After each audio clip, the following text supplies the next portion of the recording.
नमस्कार सभी को। आज के चरक स्मृति पर्व के दूसरे दिन आप सभी वैद्यों का बहुत बहुत स्वागत है।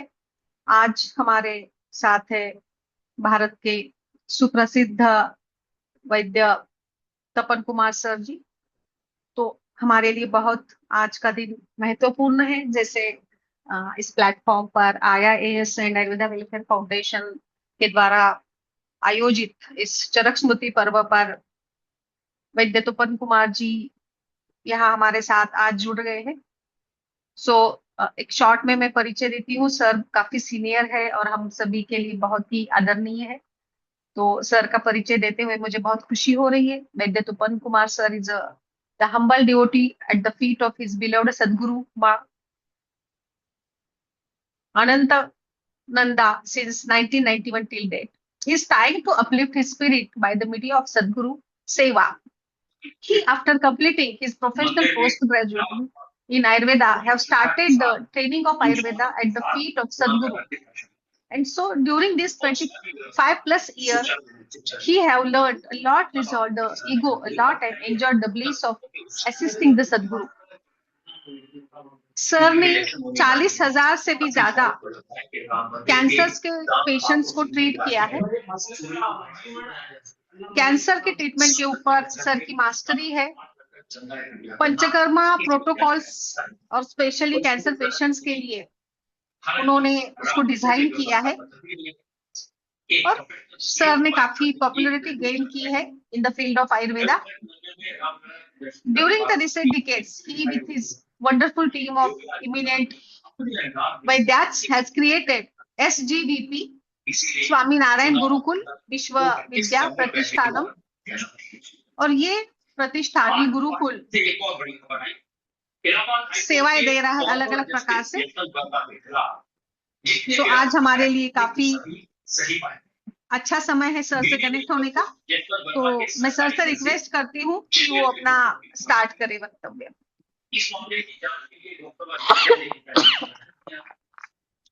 सर आप स्टार्ट कर सकते हैं।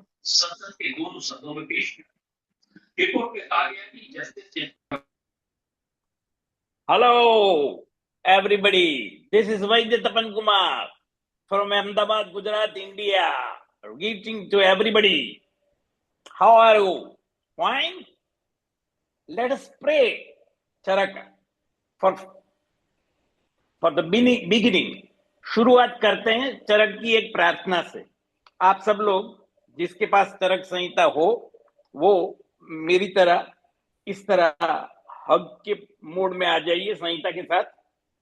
जिनके पास नहीं है वो कम से कम ये मोड पर आ जाइए और सोचिए कि आपके हाथ और आपके सीने के बीच संहिता है और फिर ये प्रार्थना को सुनिए प्लीज।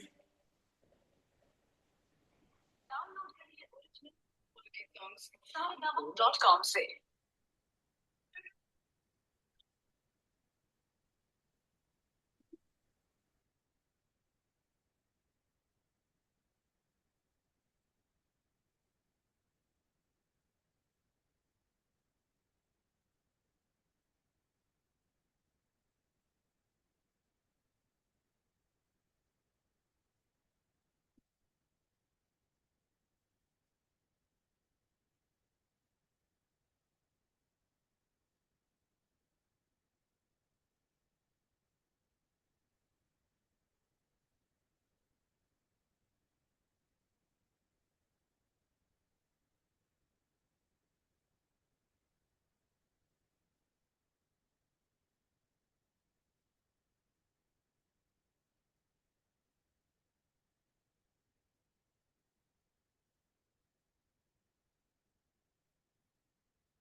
न लग जाए किसी की राहों में छुपा के रख लूं तुझे निगाहों में तू खो न जाए। ओ मैला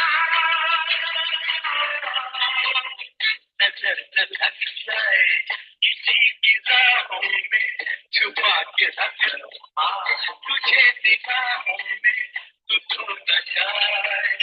ओ मैला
हम्म।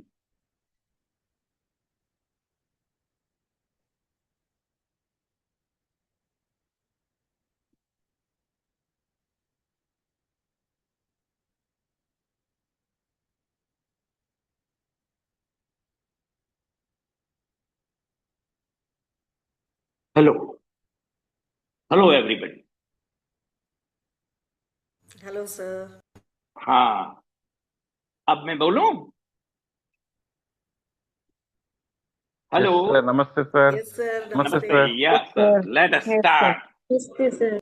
देखो, आज से 6000 साल पहले, कई साल पहलों की बात है, 6000 साल पहले एक आदमी हुआ गया जिसका नाम चरक था। उसको हमारी चिंता थी। 6000 साल पहले अगर किसी ने चिंता की हम वैद्यों की, तो ये बंदा था। तो हमारे लिए तो ये पहला प्यार हुआ ना। हम जिससे प्यार करते हैं, जिसको डार्लिंग कहते हैं, जिसको अपना कहते हैं, जिसको लव कहते हैं, उसके बारे में सबसे ज्यादा नहीं सोचते। उसका अच्छा, उसका भला, उसका ठीक हो। वो खाया नहीं, बेबी तूने खाया, बेबी तूने चाय पिया, ऐसा नहीं बोलते अपन। तो उसी तरह से ये भी हमारा पहला प्यार है, और फर्स्ट क्रश सब वैद्यों के लिए। क्योंकि आप ही बताओ, ये हेरमे जी ने जो ये प्रोग्राम बनाया है, ये जूम मीटिंग की है, अगर चरक संहिता न होती तो हम इस तरह से बात करते? कभी किसी बुक को माय लव कहते नहीं ना। तो ये संहिता ही तो है, चरक ही तो है जो हम सबका सबसे पहला प्यार है। सबसे पहली बार पूरी दुनिया में, सबसे पहली बार अगर कोई हमसे प्यार करता हो, हमें कोई याद करता, हमारे लिए अपना सब कुछ छोड़ छाड़ के, गर्लफ्रेंड छोड़ छाड़ के, सिग्नल तोड़ ताड़ के लिखने बैठ गया था, ये अवर डार्लिंग। उसको अपनी बीवी नहीं थी, उसको अपनी गर्लफ्रेंड नहीं थी, उसको घूमने नहीं जाना था, नहीं, हमारे लिए ये बंदे ने 6000 साल पहले चिंता की कि ये शिल्पा येरमे को जूम मीटिंग करनी होगी, तपन को बुलाना होगा, तो फिर वो कैसे बुलाएगी अगर संहिता ही नहीं हुई तो, है कि नहीं? इसलिए पहली बार हम लोगों की चिंता की जिसने, वो है Charak. And that is why he is our darling, my darling, our darling, rather the whole fraternity is darling। दिल वाली बात है, दिल से इसके साथ जोड़ना है, जुड़ना है, और कोई रास्ता ही नहीं। अब ये इतनी बड़ी पुस्तक, इतनी बड़ी टेक्स्ट, वो भी संस्कृत में, वो भी सूत्रात्मक, इसको हम कैसे पढ़ेंगे? आपको पता है, अग्निवेश ने जब वो जिंदा थी, ये चरक ने ही लिखा है जनपदोध्वंस में, कि उसके टाइम में लोग 400-400 साल जीते थे। तो अग्निवेश ने आत्रेय की ओपीडी 300 साल तक अटेंड की, और 100 साल तक, कम से कम 60 साल तक तो संहिता लिखी, जिस पर चरक ने प्रति संस्कार किया। क्यों? कि शास्त्रकार ने शादी की उम्र तो 25 साल बताई है, और वो जीते 400 साल थे। अब 25 साल में अगर अग्निवेश या चरक ने शादी कर ली, तो नेचुरली 50-60 की साल की उम्र में तो 2-4 बच्चे जो भी होने थे वो हो गए, वो भी अपनी अपनी तरीके से सेट हो गए होंगे। तो बाकी के 350 साल क्या करना? तो ये संहिताकार ने, चरक ने 6000 साल पहले हमारे बारे में सोचा कि चलो कुछ लिखते हैं, चलो कुछ रूमानी करते हैं, और लिखने बैठ गया। अग्निवेश तंत्र को पढ़ा, दूसरे सब तंत्रों को पढ़ा, और सब में से जो यत्सारभूतम तदुपासनीयम बोलते हैं ना, वो सब में से ठीक ठीक अच्छी अच्छी बातें जो हमारे काम की हो, हमको मदद कर सके, हम हमारे दिल में समा सके, ऐसा उसका वर्जन बनाया। कार्डियक वर्जन कह सकते हो, ये अग्निवेश तंत्र का कार्डियक वर्जन है। क्यों? क्योंकि उसने लिखा, येषु द्वादशाः स्त्री हृदि तिष्ठति संहिता, जो जिसको आप हृदय में रख सकते हो। आजकल अपन किधर रखते हैं? Idiot box. हाँ, textbook of medicine, Harrison, Davidson, वो सबको इधर रख सकते हो। ये तो दिल में रखना है, ये दिल की बात है। उन्होंने बोला, मैं नहीं बोलता, चरक ने ही बोला, मुझको बोला। क्या बोला? कि तू मेरे को तेरे दिल में रख। मैं बोला फिर पढ़ेगा कौन? क्योंकि मैं पढ़ने की चीज ही नहीं हूं, मुझे सिर्फ तू सीने से लगा, दिल में उतार, बाकी का सब मैं कर लूंगी। या तो चरक बोला बाकी का सब मैं कर लूंगा, तेरा यार हूं मैं, ऐसा बोला। तेरे लिए गालियां खाऊंगा, मार खाऊंगा, जो कहे वो करूंगा, बस तू एक बार मेरे को सीने से लगा, दिल में उतार ले। यही चरक ने लिखा सिद्धि 12 में, येषु द्वादश शास्त्री हृदि तिष्ठति संहिता। तो इसको हमें हृदय में बिठाना है।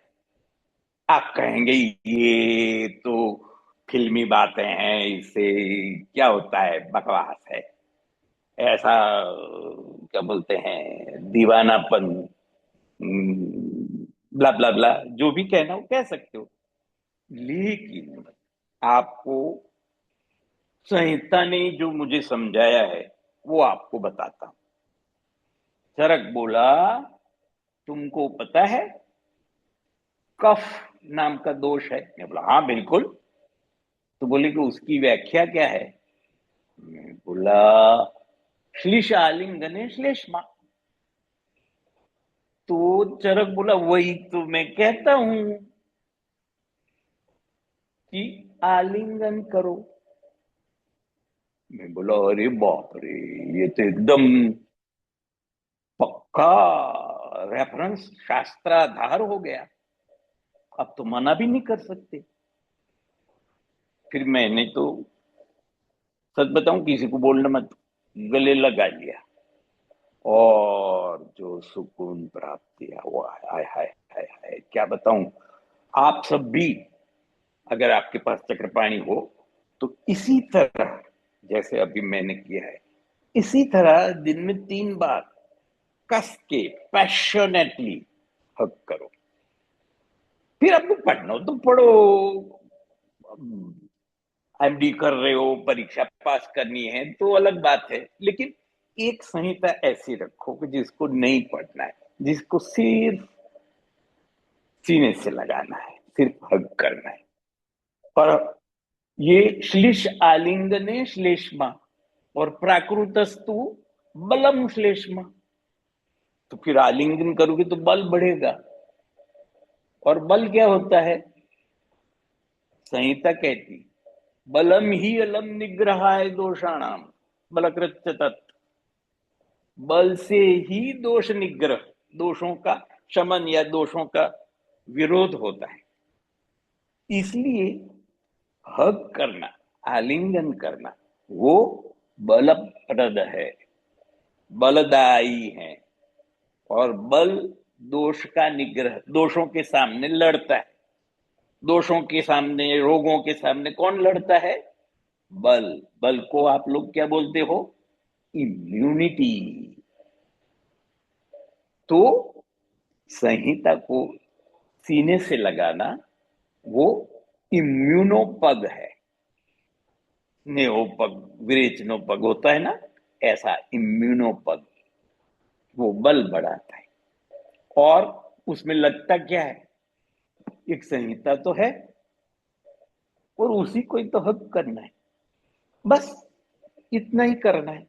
इतना सिंपल बात है, कहां लंबी चौड़ी बात है। इतना करो तो मैं आपको गारंटी से बात करता हूं, शर्तिया आपका ट्रांसफॉर्मेशन करेगी संहिता।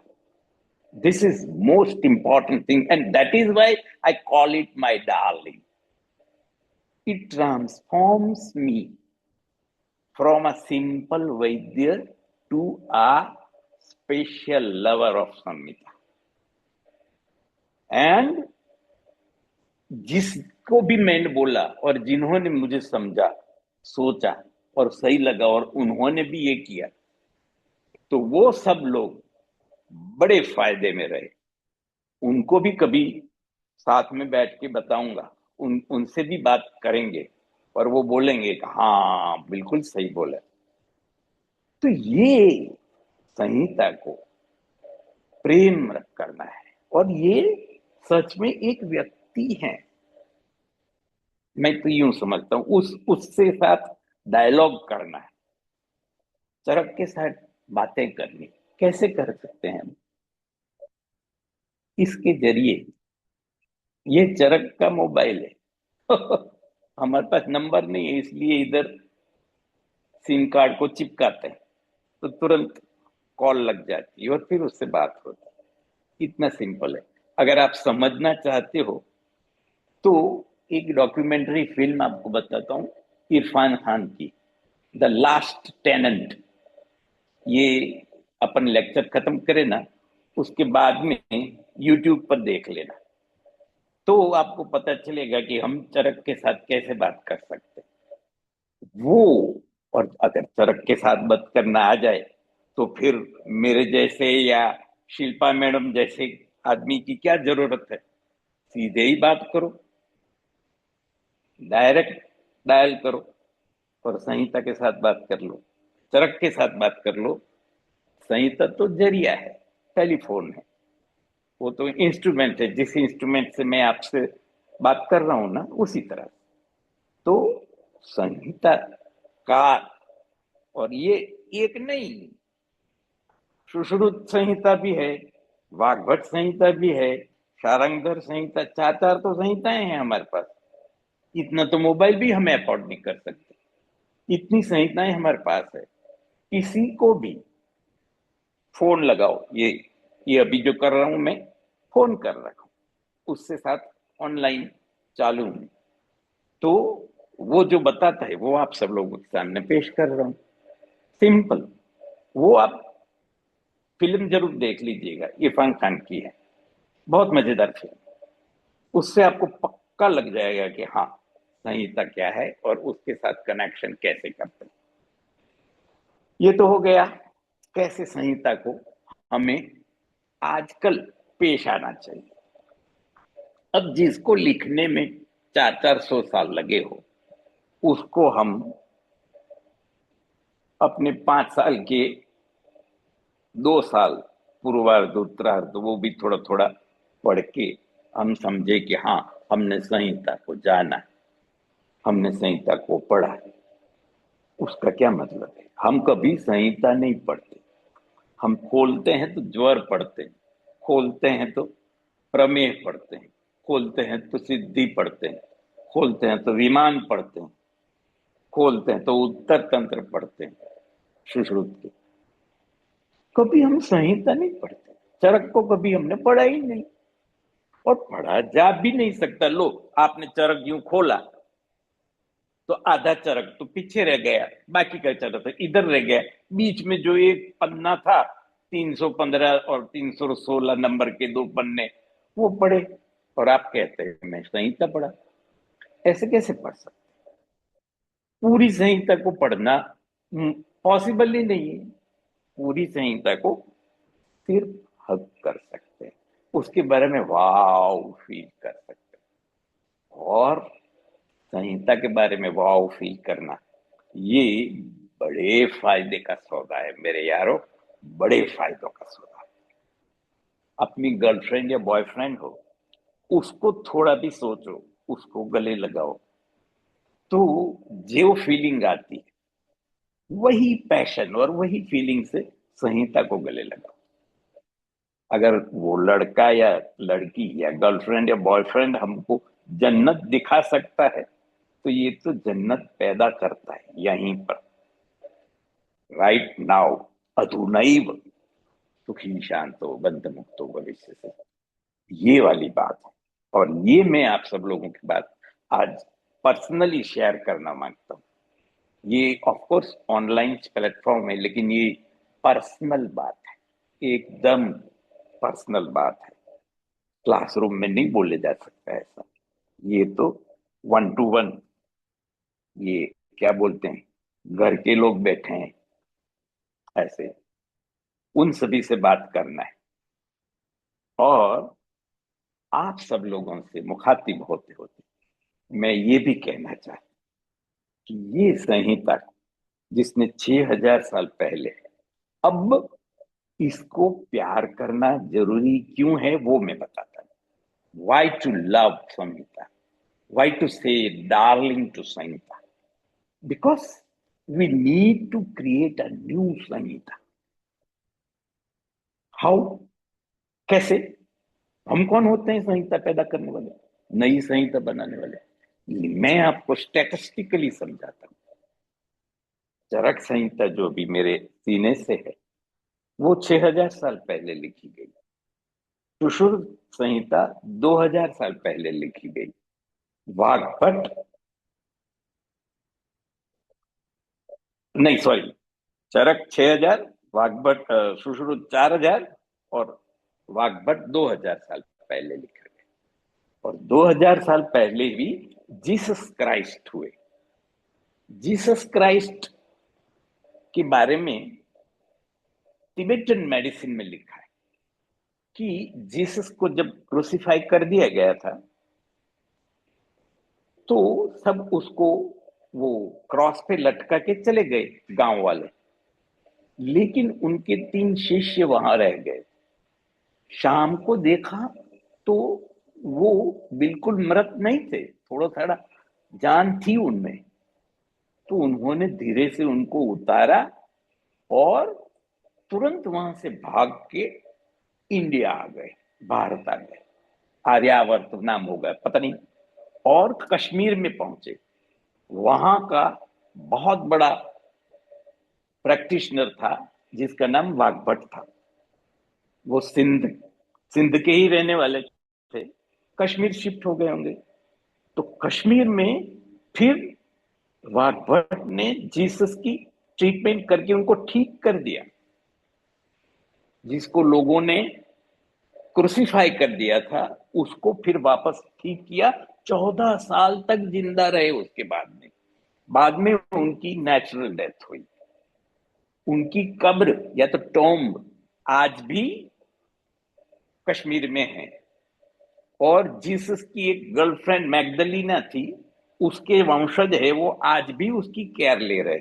You can see this on Google.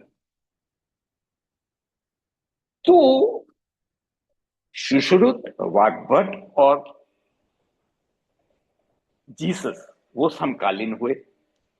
अब जीसस को 2026 साल हो गए तो वाग्भट को भी 2026 साल हो गए।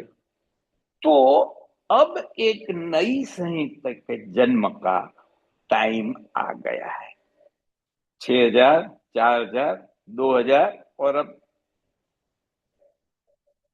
2026। तो अगले 100-150 साल में एक नई संहिता बनने के पूर्ण आसार है।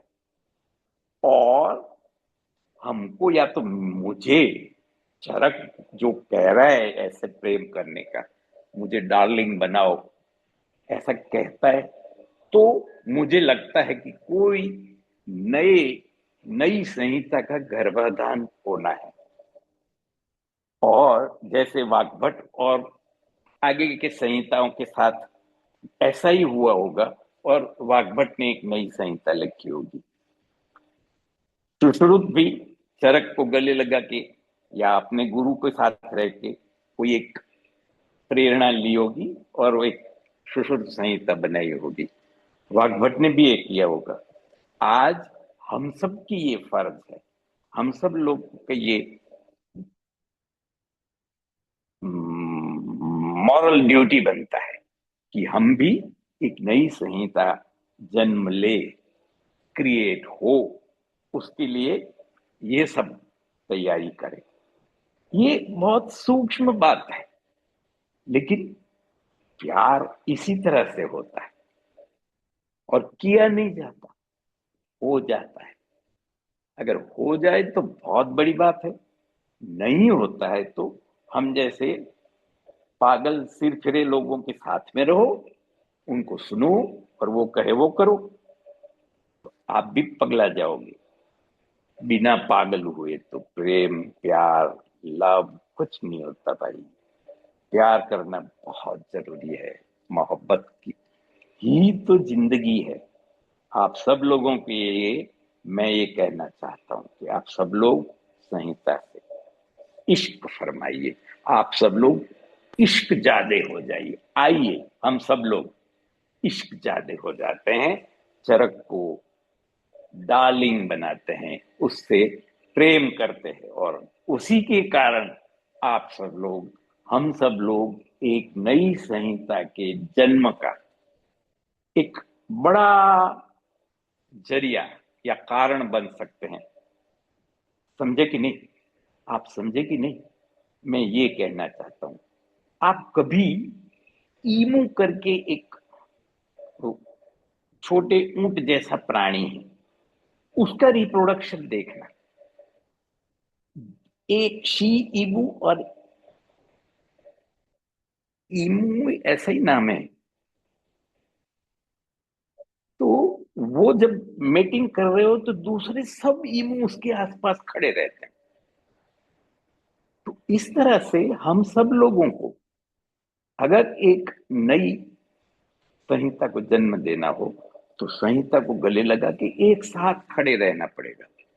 सब एक साथ खड़े रहेंगे तो पता नहीं किसके द्वारा एक नई संहिता का जन्म हो जाए। क्या मालूम आप में से कोई हो, क्या मालूम शिल्पा यरमे जी ही हो, क्या मालूम मैं हूं, ये तो किसी को नहीं पता। एटलीस्ट हम सब लोग एक दूसरे से पक्का मिले और संहिता को साथ में रख के हम सब लोग अभी जो आप प्यार की निशानियां दिखा रहे हैं, इसी तरह संहिता के साथ संहिता को गले लगा के, सीने से लगा के खूब प्यार करें और प्यार को फील करें, क्योंकि प्यार ही तन्मात्रा है, उसी में से सृष्टि उत्पत्ति होती है। सूक्ष्म महाभूत तन्मात्र स्वरूप है और वो तन्मात्रा संहिता को हमसे जोड़ती है। उस तन्मात्र से हम संहिता से जुड़े और हम फिर ये सोचे कि हाँ चलो, अब बहुत हो गया तुम्हें पड़ी, बहुत हो गया ज्वर, बहुत हो गया प्रमेह, बहुत हो गया इंदुकांत घृत, बहुत हो गया पथ्यादि कषाय। आप आओ कुछ रूमानी करते, कुछ अलग करते हैं, अभी तक जिसने नहीं किया वो करते हैं। मुश्किल क्या है? सच बताऊं, ये हमको फील क्यों नहीं आती? क्योंकि हम इसको टेक्स्ट बुक ऑफ मेडिसिन समझते हैं। ये टेक्स्ट बुक ऑफ मेडिसिन हो ही नहीं सकती यार। दो चार डिजीज की ट्रीटमेंट क्या लिख दी, अपन तो उसको टेक्स्ट बुक ऑफ मेडिसिन बोलना शुरू कर दिया। नहीं रे, ये तो संहिता है। संहिता की क्या व्याख्या है? सम्यक हितम प्रतिपाद्यम यस्या सा संहिता। जो उसके आश्रित का हर हाल में भला ही करता है, वही उसका प्रतिपाद्य विषय है, उसी को संहिता कहते हैं। वो परसन्निकर्ष संहिता वो तो दार्शनिक विचार है, उससे ये फील नहीं आती आपको। ये फील लाना हो तो यही एक तरीका है कि इसको टेक्स्ट बुक ऑफ मेडिसिन न समझे, फादर ऑफ मेडिसिन न समझे। ये फादर ऑफ आयुर्वेद है, फादर ऑफ अस है, वैद्य है, वैद्यों का ये फादर है। उसको हमें अपना बनाना है, गले लगाना है और उसको पूरी तरह जीना है, उसके साथ एक हो लेना है, और वो जो फील कराए उसी को फॉलो करना है। ये आज की ये चरक संहिता की ये जो पावन स्मृति का पर्व हम मना रहे हैं, उसमें हाँ, चरक संहिता के किसी टॉपिक को लेके चर्चा करें, ज्ञान का वर्धन करें, वो अच्छा है। वो सब मेरे पहले वाले विद्वान वक्ताओं ने किया, मेरे बाद में भी कल परसों करेंगे। लेकिन आज कम से कम ये टॉपिक वॉपिक छोड़े, ये वाली बात करके देखते हैं।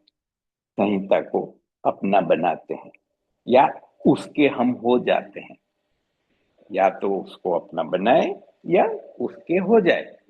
और ये किया तो बेड़ा पार हो जाता है। ये मैं आप सब लोगों के साथ आज शेयर करने के लिए आया था। थोड़ी नादुरुस्त तबीयत है, लेकिन जब संहिता से चिपकते हैं ना, तो वही बुलवाती, वही ताकत ला देती है। आप सब लोगों के साथ में बैठा, आप सब लोगों ने मुझे भी प्यार किया, संहिता को भी प्यार किया, इतनी जोरदार। ये ये मैंने तो कभी मेरे लेक्चर में इतने ये दिल वाले जुग जुग जुग जुगनू देखे नहीं। आज सही में आप सब लोग बिल्कुल पक्के संहिता के दीवाने हो गए हो, ऐसा लगता है।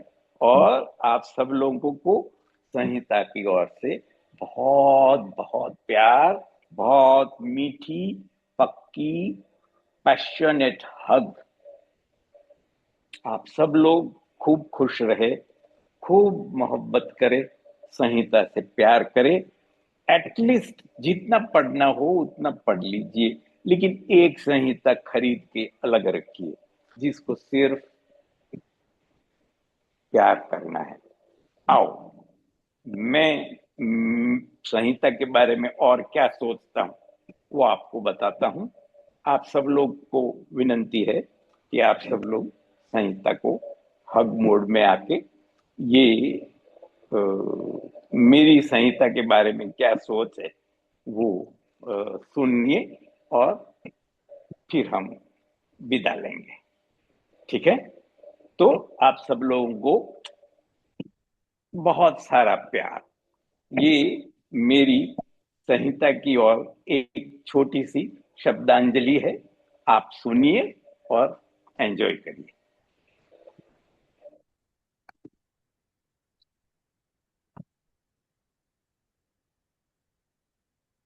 कैसे बताऊं मैं तुम्हें मेरे लिए तुम कौन हो? कैसे बताऊं, कैसे बताऊं?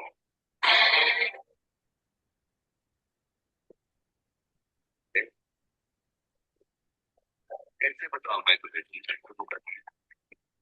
जीवन का तुम संगीत हो, तुम जिंदगी, तुम बंदगी, तुम रोशनी, तुम ताजगी, तुम हर खुशी, तुम प्यार हो, तुम प्रीत को मनमीत हो। आंखों में तुम, यादों में तुम, सांसों में तुम, आहों में तुम, नींदों में तुम, ख्वाबों में तुम। मेरी हर बात में तुम हो, मेरे दिन रात में तुम, सुबह में तुम, शाम में तुम, सोच में तुम, काम में। मेरे लिए पाना भी तुम, मेरे लिए खोना भी तुम, मेरे लिए हंसना भी तुम, मेरे लिए रोना भी तुम, और जागना सोना भी तुम। जाऊं कहीं, देखो कहीं, तुम हो वहां, तुम हो वहीं। कैसे बताओ मैं तुम्हें, तुम भी तुम्हें कुछ भी नहीं। कैसे बताओ मैं तुम्हें मेरे लिए तुम कौन? ये जो तुम्हारा रूप है, ये जिंदगी की चंदन से वर्षा है बदन बहती जिसमें कदम। ये शोखियां, ये मस्तियां तुमको हवाओं से मिले, जुल्फे घटाओं से मिले, ये कलियां खिल गई, आंखों को झीली खिल गई। चेहरे में सिमटी चांदनी, आवाज में है रागिनी, शीशे के जैसा अंग है, फूलों के जैसा रंग है, नदियों के जैसी चाल है। क्या हुस्न है, क्या हाल है। ये जिस्म की रंगीनियां जैसे हजारों तितलियां, बाहों की ये गोलाइयां, आंचल में ये परछाइयां, ये नगरियां है ख्वाब की। कैसे बताऊं मैं तुम्हें हालत दिले बेताब की? कैसे बताऊं मैं तुम्हें मेरे लिए तुम कौन? कैसे बताऊं मैं तुम्हें मेरे लिए तुम धर्म हो, मेरे लिए ईमान हो, तुम ही इबादत हो मेरी, तुम ही तो चाहत हो मेरी, तुम ही मेरा अरमान हो।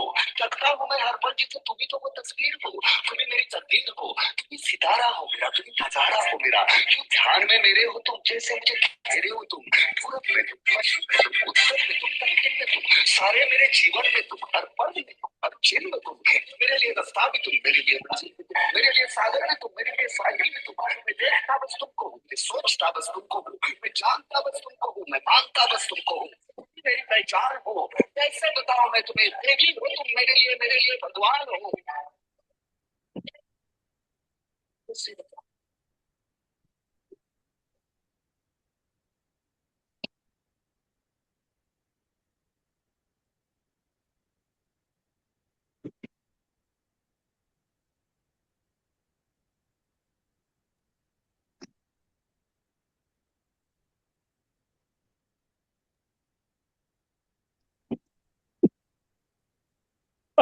Good night.